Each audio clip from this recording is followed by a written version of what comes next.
Hello dear students, myself Devendra Chaudhary and I welcome you online platform of Bansal Classes Odisha। आज हम एक नया topic magnetic moment की magnetic effect of current से ही है but थोड़ा सा अलग है।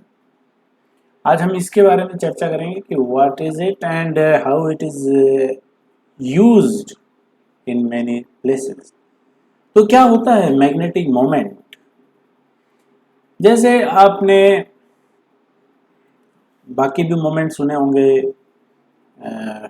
फोर्स मोमेंट इज टॉर्क और वेलोसिटी मोमेंट।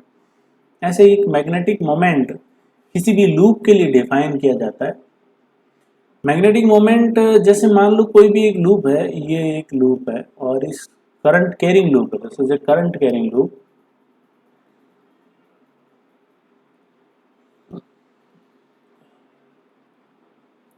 और इस करंट कैरिंग लूप में जैसे मान लो इस प्रकार से करंट फ्लो हो रही है आई,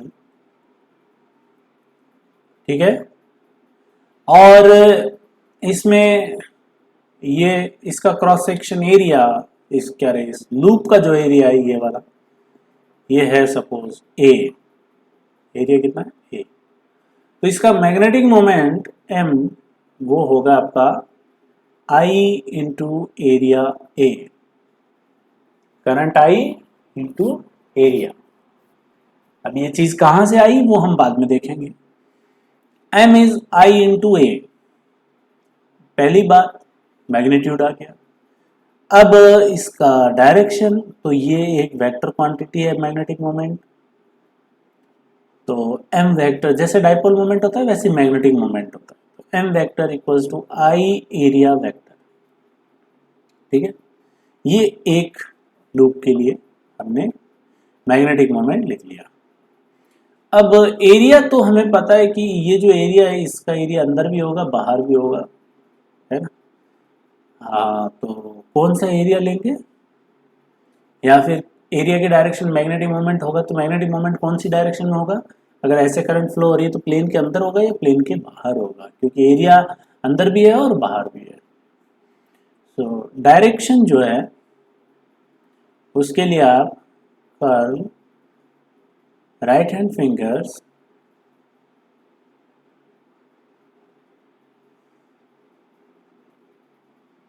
in the direction of current. आप करंट की डायरेक्शन में राइट हैंड फिंगर्स को कर्ल करें तो जिधर थंब आएगा, thumb will represent direction of magnetic moment. अब ये वही बात है कि थंब की डायरेक्शन में हमारा मैग्नेटिक फील्ड आएगा। अगर आप देखोगे तो इस लूप के कारण जो मैग्नेटिक फील्ड होगा वो मैग्नेटिक फील्ड अंदर की तरफ होगा, ऐसा। इसका मैग्नेटिक मोमेंट वेक्टर भी अंदर आएगा। जिधर मैग्नेटिक फील्ड होगा इस लूप के अंदर, उधर ही क्या होगा, मैग्नेटिक मोमेंट। एम कितना होगा, आई इंटू एरिया है।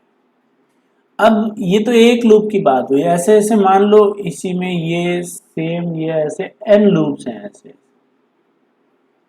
वायर के कितने लूप्स हैं, एन लूप्स हैं, और सब में करंट आई फ्लो हो रही है। एन टर्न्स हैं, एन लूप्स कह लो, जो भी कहना है कह लो। अब मैग्नेटिक मोमेंट कितना होगा, तो एम वेक्टर बराबर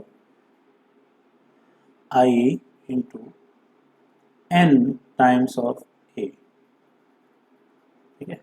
एक लूप का आई इंटू ए और एन लूप्स हैं तो N times of I into A. तो आप याद रखें मीना, मीना कुमारी से आप इसको याद रख सकते हैं, मीना से एन टर्न्स आ जाए तो कितने होंगे, Meena Kumari M I N A. तो this is magnetic moment, okay. ये हर लूप का मैग्नेटिक मोमेंट होता है जिसमें करंट फ्लो हो रही होती है। कोई भी लूप हो, कैसा भी लूप हो, उसका मैग्नेटिक मोमेंट होगा अगर उसमें करंट फ्लो हो रही है। और ये कैसी क्वांटिटी है, वेक्टर क्वांटिटी, ठीक है ना, ओके। अब जैसे एक क्वेश्चन कर लेते हैं अपन, सिंपल सा क्वेश्चन कि ये एक जैसे कोई एक रिंग है, ये क्या है, एक रिंग। और इस रिंग में करंट इस प्रकार से आई फ्लो हो रही है, मैग्नेटिक फील्ड ऊपर है, रेडियस इसकी आर है और इसमें एन टर्न्स है, तो इसका मैग्नेटिक मोमेंट कितना होगा, करंट आई टर्न्स एन और एरिया हो गया pi R square. This is magnetic moment और उसकी डायरेक्शन किधर होगी, ऊपर, यानी जे कैप में। सिंपल। अब इसी में थोड़ा सा और इंटरेस्टिंग बना देते हैं क्वेश्चन को, कि जैसे एक रिंग है और इस रिंग की रेडियस आर है और ये इंसुलेटिंग रिंग है या फिर नॉन कंडक्टिंग रिंग है, ठीक है, नॉन कंडक्टिंग रिंग है और इस रिंग पे यूनिफॉर्मली क्यू चार्ज डिस्ट्रीब्यूटेड है, क्यू चार्ज यूनिफॉर्मली डिस्ट्रीब्यूटेड।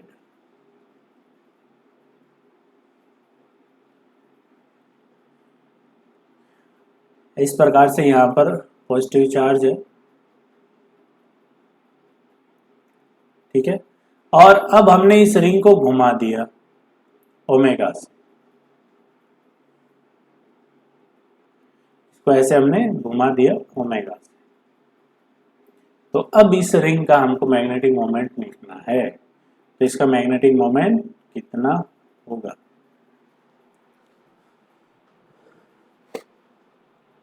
तो आप इसको ट्राई करें, मैं बताता हूं फिर। चलिए देखें अब, तो यहां पर देखो पॉजिटिव चार्ज ऐसे ऐसे घूम रहे हैं, ये रिंग घूम रही है ओमेगा से, तो ये चार्ज भी, क्यू चार्ज भी इस पर घूम रहा है ओमेगा से।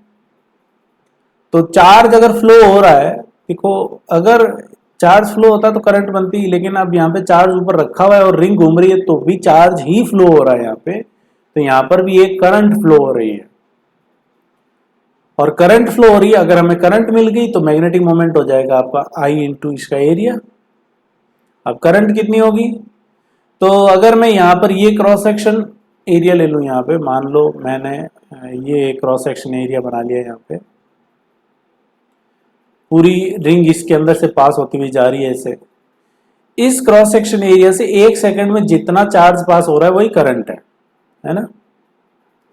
तो इस क्रॉस सेक्शन से पूरी रिंग कितने सेकंड में पास हो रही है, तो ओमेगा से घूम रहा है तो टाइम पीरियड कितना होगा, 2π/ओमेगा, मतलब इतने सेकंड में ये रिंग एक राउंड कंप्लीट कर रही है, मतलब 2π/ओमेगा टाइम में इस एरिया से कितना चार्ज फ्लो हो रहा है, क्यू, तो एक सेकंड में कितना होगा, Q/2π/ओमेगा। तो ये करंट हो गई, तो मैग्नेटिक मोमेंट हो गया आपका Q⍵A/2π। तो इसको तो आप याद ही रख लो कि एक रिंग का मैग्नेटिक मोमेंट कितना होता है, QA⍵/2π, ठीक है। तो इस प्रकार से आप रिंग का निकाल सकते हैं आराम से। अब रिंग पे ही बेस्ड हमारी डिस्क हो जाएगी, डिस्क का भी मैग्नेटिक मोमेंट होता है, अगर उस पर कोई चार्ज है और वो फ्लो हो रहा है, तो जैसे मान लो ये एक डिस्क है और इस पूरी डिस्क, ये पूरी नॉन कंडक्टिंग डिस्क है और इस डिस्क पे अंदर पूरी सरफेस पे चार्ज है, पॉजिटिव चार्ज कुछ ऐसा, ठीक है।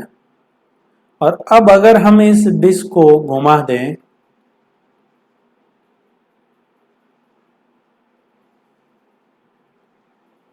ये मान लो इसका सेंटर है और इसकी रेडियस आर है डिस्क की, इस पूरी डिस्क को अगर हम ऐसे घुमा दें ओमेगा से, तो इसका मैग्नेटिक मोमेंट कितना होगा,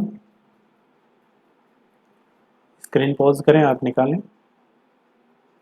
चलिए, तो यहां पर देखो इन्फानाइट रिंग्स बन रही है, ठीक है, और एक रिंग का मैग्नेटिक मोमेंट हमने निकाला था, कितना आया था, छोटा सा मैग्नेटिक मोमेंट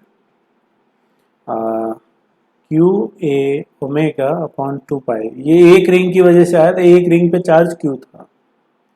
अब यहां पर अपन रिंग ले लेते हैं, जैसे हम यहां से क्या करते हैं, R पे जाते हैं और एक रिंग ले लेंगे dr थिकनेस की, ये वाली, ठीक है। ये वाला। और इस पे जो ये चार्ज डिस्ट्रीब्यूटेड है, इसकी चार्ज डेंसिटी सपोज हमको दे रखी है सिग्मा, या फिर चार्ज दे रखा होगा तो चार्ज डेंसिटी आप लिख सकते हैं charge upon total area pi R square. तो अब ये रिंग भी ओमेगा से घूम रही है, तो इस रिंग की वजह घूमने से पॉजिटिव चार्ज कुछ इस डायरेक्शन में घूम रहे हैं, पॉजिटिव चार्ज इधर घूम रहे हैं, मतलब करंट भी इधर फ्लो हो रही है।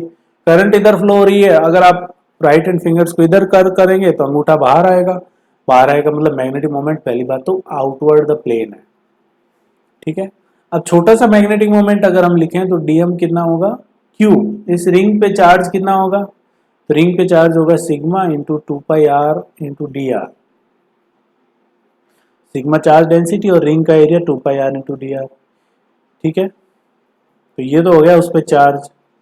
एरिया, अब एरिया देखो, ये एरिया जो आपने लिया था ना ए, ये रिंग का एरिया था, शेडेड पोर्शन से तो चार्ज आया है, रिंग का मैग्नेटिक मोमेंट मतलब I into this area, this complete area, I यहां पर फ्लो हो रहा है, आई इंटू लूप का कंप्लीट एरिया, तो कंप्लीट एरिया कितना है pi R square into omega upon 2π। यहां पर कंफ्यूज मत हो ना बिल्कुल भी। Q जो निकाला है वो तो हमने शेडेड एरिया से निकाला है। Q क्यों निकाला, क्योंकि Q की वजह से करंट फ्लो हो रहा है, और मैग्नेटिक मोमेंट क्या होता है I इंटू लूप का एरिया। अगर ऐसा लूप है और उसमें ऐसे करंट फ्लो हो रही है I, तो आप एरिया पूरा ये लेंगे, ये जो लूप जितना एरिया बना रहा है वो, तो यहाँ पर ये लूप है आपका, ये जो रिंग है ये लूप है, इसमें करंट फ्लो हो रही है, तो एरिया होगा पाई आर स्क्वायर। अब आप इसको इंटीग्रेट कर लें, रेडियस को 0 से लेके कैपिटल आर तक, तो एम हो जाएगा आपका 2π से 2π ये कैंसिल, सिग्मा पाई ओमेगा और आर क्यूब का इंटीग्रेशन आर की पावर 4/4, तो ये मैग्नेटिक मोमेंट होगा इस डिस्क का, ठीक है। तो ऐसे ही आप अगर एक मान लो पूछ ले कि ये एक स्फीयर है, एक तो है सॉलिड और दूसरे में आप होलो ले लें एक, ये दोनों क्वेश्चन आपके एचसी वर्मा में मिल जाएंगे आपको। और इसमें जो चार्ज डेंसिटी आपको रो दे रखी है अंदर पूरे में चार्ज है सॉलिड स्फीयर में, और होलो में चार्ज डेंसिटी आपको सिग्मा दे रखी है जो सरफेस पे है, ठीक है। और ये दोनों ही इस एक्सिस पे ओमेगा से घूम रहे हैं ऐसे, तो इन दोनों का आपको मैग्नेटिक मोमेंट फाइंड करके मुझे बताना है। अब आप समझ गए होंगे magnetic moment is current loop का एरिया इनटू करंट, ठीक है। तो आप इसमें आपको डिस्क का पता है तो इसमें डिस्क लेते जाओ, और इसमें आपको रिंग का पता है तो रिंग लेते जाओ और इंटीग्रेट करते जाओ, सिंपल सी बात है।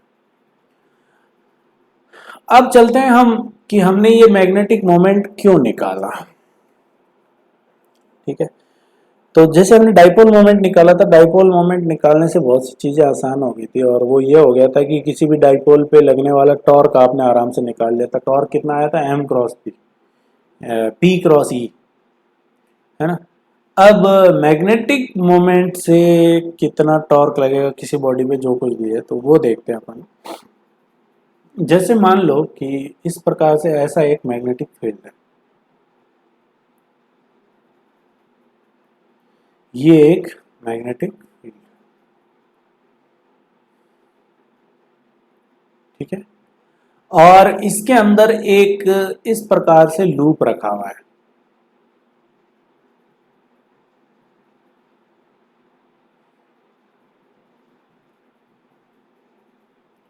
थ्री डी में है, आप समझ सकते हैं इस प्रकार से।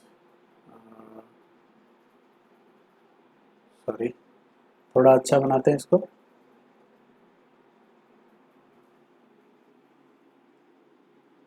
तो ये लूप है, ठीक है। और इस लूप की डायमेंशन आपको दे रखी है कि इसकी ये साइड ऑफ ए है, ये वाली, और ये साइड है बी, ठीक है। और इसमें करंट कुछ ऐसे फ्लो हो रहा है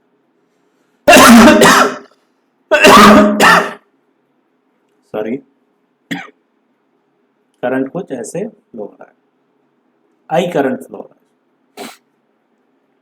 और इस लूप के और मैग्नेटिक फील्ड के बीच में इस लूप का एरिया वेक्टर इधर होगा, ये एरिया वेक्टर होगा ऐसा।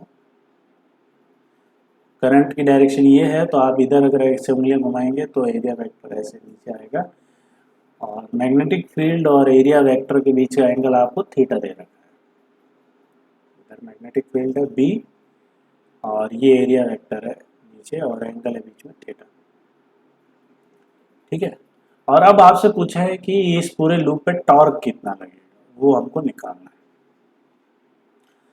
तो टॉर्क कितना लगेगा, क्या लगेगा, तो हम क्या करें, हम देखते हैं फोर्स के बारे में, फोर्स कितना लग रहा है ना। तो भैया देखो फोर्स देखोगे अगर आप तो इस वाली साइड पे मैग्नेटिक करंट आई इधर फ्लो हो रहा है, बी इधर है, आई मतलब ऐसे बाहर आ रहा है।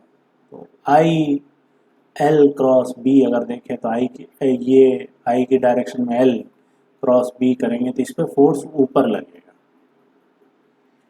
किधर लगेगा फोर्स, ऊपर। इस प्रकार से यहाँ पे फोर्स ऊपर लगेगा। और कितना फोर्स लगेगा, ये तो ये फोर्स लगेगा करंट आई और इसकी लेंथ ये है ए और मैग्नेटिक फील्ड बी। इस पे आपने फोर्स निकाल लिया। ऐसे ही अगर आप इस पे फोर्स निकालोगे तो करंट इसमें ऐसे जा रहा है, तो आई एल किधर इधर अंदर की तरफ उंगलियां रख के ऐसे घुमाओगे तो फोर्स नीचे की तरफ आएगा। कितना फोर्स आएगा, आई एल इंटू बी। ठीक है। तो ये दोनों फोर्स हो गए, दोनों फोर्स इक्वल हैं तो दोनों फोर्स एक दूसरे को कैंसिल कर देंगे, नेट फोर्स इस पे जीरो ही होगा, है ना।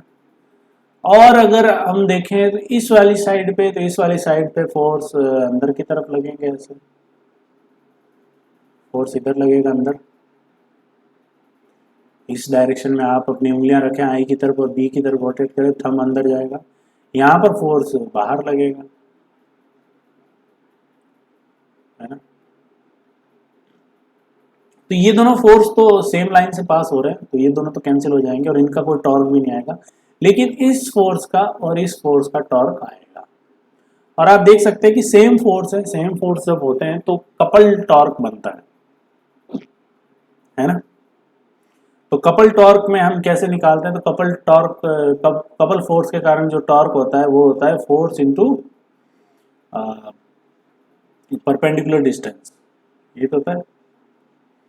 तो परपेंडिकुलर डिस्टेंस इन दोनों फोर्स के बीच की अगर आप देखें तो ये फोर्स आपका यहाँ से इस लाइन से पास हो रहा है और यहाँ से आप देखें तो ये हो जाएगी, ये इस लाइन से और ये इस लाइन से परपेंडिकुलर डिस्टेंस ये हो जाएगी, है कि नहीं। तो ये साइड है बी, ये एंगल है थीटा, ये थीटा है, तो ये थीटा है, तो ये वाला एंगल हो जाएगा 90 माइनस थीटा और ये भी हो जाएगा आपका 90 माइनस थीटा। तो ये साइड बी है तो ये वाली हो जाएगी बी साइन थीटा। तो टॉर्क आएगा, टॉर्क विल बी, फोर्स हो गया आई ए इंटू बी और परपेंडिकुलर डिस्टेंस हो गई बी साइन थीटा। तो यहां से अगर इसको थोड़ा सा अरेंज करें तो ये टॉर्क आता है आपका I into A B, A small B into B into sine theta. ठीक है। तो I into A B, I into A B, ये तो हो गया इस लूप का मैग्नेटिक मोमेंट एम, ये है बी और ये है साइन थीटा। तो टॉर्क को आप क्या लिख सकते हैं, torque is M B sine theta, या फिर इस टॉर्क को आप लिख सकते हो एम क्रॉस बी।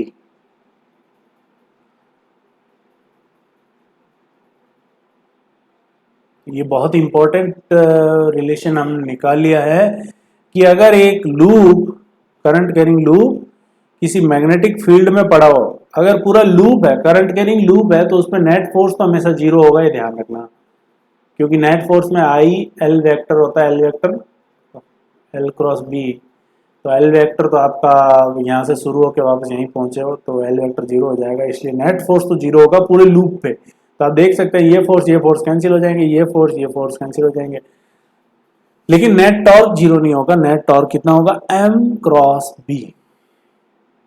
ठीक है, तो आप मैग्नेटिक मोमेंट की तरफ उंगलियां रखें और बी की तरफ रोटेट करें तो आपको टॉर्क मिलेगा, उस हिसाब से अब ये लूप घूमेगा। तो आप देख सकते हैं मैग्नेटिक मोमेंट इधर है, बी इधर है, तो एम क्रॉस बी मतलब थंब बाहर आएगा, मतलब टॉर्क बाहर की तरफ लगेगा, तो ये बॉडी ऐसे रोटेट करेगी यहाँ पे इस प्रकार से। और नेट फोर्स जब जीरो होता है तो बॉडी किसके अबाउट रोटेट करती है, this rotates about centre of mass.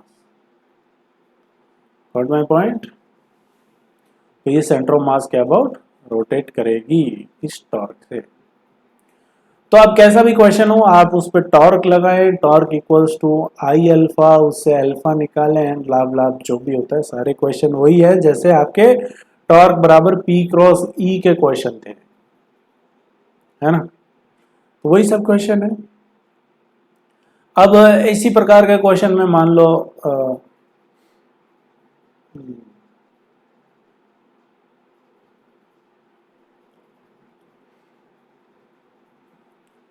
दूसरा इसमें आ जाता है आपका पोटेंशियल एनर्जी।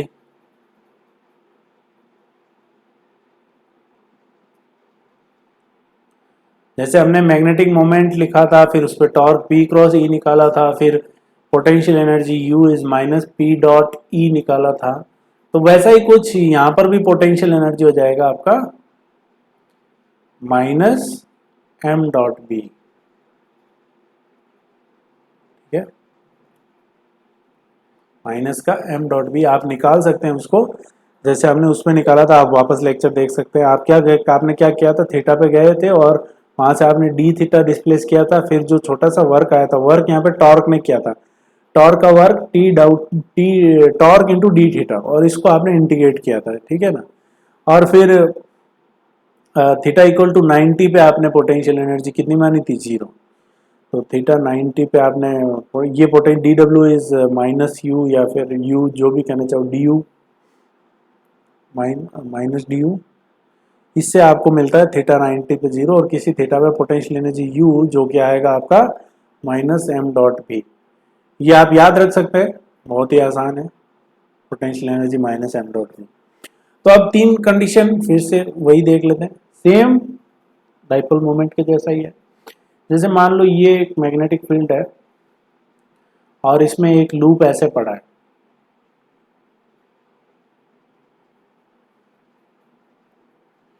और उसमें करंट कुछ ऐसे फ्लो हो रहा है, सॉरी, ठीक है, तो और एक कंडीशन और है जिसके अंदर लूप ऐसा ही है, करंट अपोजिट डायरेक्शन में ऐसे फ्लो हो रही है, और तीसरी एक कंडीशन है जिसके अंदर लूप इस प्रकार से है और करंट ऐसे फ्लो हो रहा है। तो हमें बताना है कि तीनों में से सबसे स्टेबल कौन सा है। तो स्टेबल, तो सबसे पहले तो आप मैग्नेटिक मोमेंट देखो, इसका मैग्नेटिक मोमेंट ये बाहर की तरफ है और ये अंदर जाएगा, तो इसका मैग्नेटिक मोमेंट इधर है, इसका मैग्नेटिक मोमेंट इस डायरेक्शन में है ऐसे, और इसका मैग्नेटिक मोमेंट ऊपर है। तो अगर आप यहाँ देखें तो यहाँ एम और बी के बीच में एंगल आपका 180 डिग्री है, यहाँ पर थीटा 0 है और यहाँ पे थीटा 90 डिग्री है ना। तो यहाँ पर पोटेंशियल एनर्जी होगी आपकी माइनस एम बी कॉस 180, और कॉस 180 होता है -1, तो पोटेंशियल एनर्जी होगी एम बी। यहाँ पर पोटेंशियल एनर्जी होगी आपकी u is minus M B cos 0, cos 0 is 1, potential energy minus M B, और यहाँ पोटेंशियल एनर्जी होगी 0। तो सबसे पहली बात तो इन दोनों ही इस कंडीशन में भी टॉर्क 0 होगा, यहाँ पे भी टॉर्क 0 होगा, है ना, क्योंकि साइन 0 भी 0 होता है, साइन 180 भी 0 होता है। इस कंडीशन में यहाँ पर टॉर्क जीरो नहीं है, इसका मतलब टॉर्क जीरो नहीं है तो ये तो इक्विलिब्रियम स्टेट है ही नहीं, this is not in equilibrium.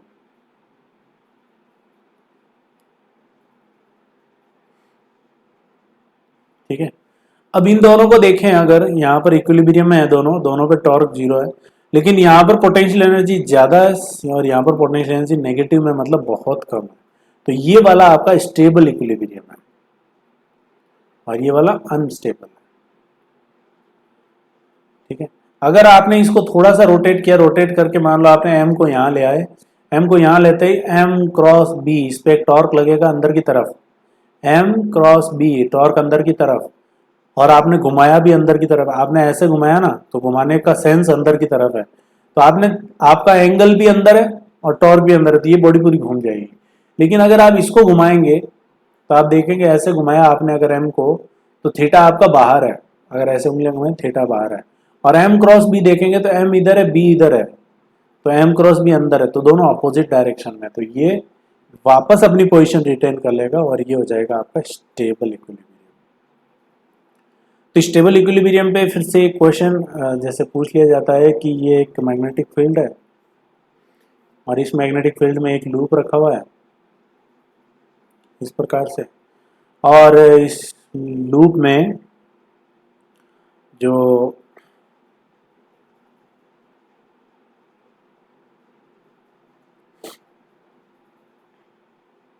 नहीं ऐसे नहीं रखा हुआ, ये स्टेबल इक्विलिब्रियम में रखा हुआ है कुछ इस प्रकार से,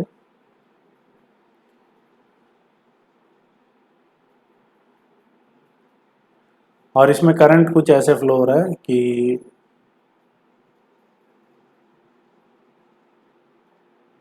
इसका मैग्नेटिक मोमेंट इधर है एम, ठीक है, और ये मैग्नेटिक फील्ड बी है। अभी स्टेबल इक्विलिब्रियम में find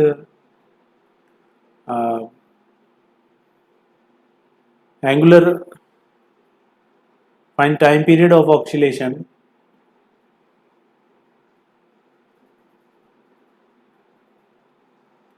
if loop is slightly disturbed। ठीक है, तो लूप को स्लाइटली डिस्टर्ब किया, मतलब आपने एम को यहाँ से आपने इस थीटा पे यहाँ तक ले आए, लूप को आपने ऐसे कर दिया, तो फिर ऐसा करने के बाद क्या होगा कि ये आप टॉर्क लिखेंगे, टॉर्क कितना आएगा एम बी साइन थीटा, तो एम बी, और थीटा यहाँ पे बाहर की तरफ है तो माइनस थीटा, थीटा बाहर है लेकिन टॉर्क आपका अंदर है, इसलिए हम रिस्टोरिंग टॉर्क अंदर है और थीटा बाहर है, तो torque is minus M B sine theta, और क्योंकि स्लाइटली डिस्प्लेस किया है तो साइन थीटा को हम थीटा लिख लेंगे, तो minus M B into theta, तो ये टॉर्क आ गया। अब आप देख सकते हैं कि जब टॉर्क आपका माइनस के थीटा हो तो टाइम पीरियड कितना होता है 2 pi under root I by K is N B. अब आई आपको कौन सी एक्सिस के अबाउट लिखना है, आई सेंटर ऑफ मास से, जैसे अभी हमारा ये बॉडी है तो ये इस एक्सिस के अबाउट घूम रहा है सेंटर ऑफ मास से पास होने वाले, इसके अबाउट ये ऐसे जम करेगा ऐसे, तो इसके अबाउट ये आपको आई लिखना है, तो आप इन दोनों का लिख लेंगे एम एल स्क्वायर बाई 12, और इसका लिखने के लिए ये परपेंडिकुलर कितनी डिस्टेंस है, सिंपल उससे आप लिख सकते हैं एम और ये डिस्टेंस एक्स का स्क्वायर, ठीक है, क्योंकि ये पूरा मास जो है वो इससे सेम डिस्टेंस पर है। तो इस प्रकार से आप टाइम पीरियड निकाल सकते हैं, और यही सारे क्वेश्चन पूछे जाते हैं मोस्टली, बहुत ही आसान आसान क्वेश्चन पूछे जाता है, बोर्ड के हिसाब से भी काफ़ी इंपॉर्टेंट है ये। तो ये आपका मैग्नेटिक इफेक्ट ऑफ करंट आज कंप्लीट हुआ। नेक्स्ट हम एक लेक्चर में मैग्नेटोस्टैटिक्स करेंगे जिसमें हम मैग्नेट के बारे में चर्चा करेंगे, और उसके बाद ये chapter finish, then we will start electromagnetic induction. तो आपके पास अब आज फ्राइडे हो गया, सैटरडे संडे 2 दिन है, 2 दिन में आप मुझे करंट की कंप्लीट शीट सॉल्व करके भेज दो प्लीज़, बहुत बड़ी मेहरबानी होगी आपकी, और तब तक के लिए मिलते हैं फिर नेक्स्ट क्लास में। Okay, bye bye.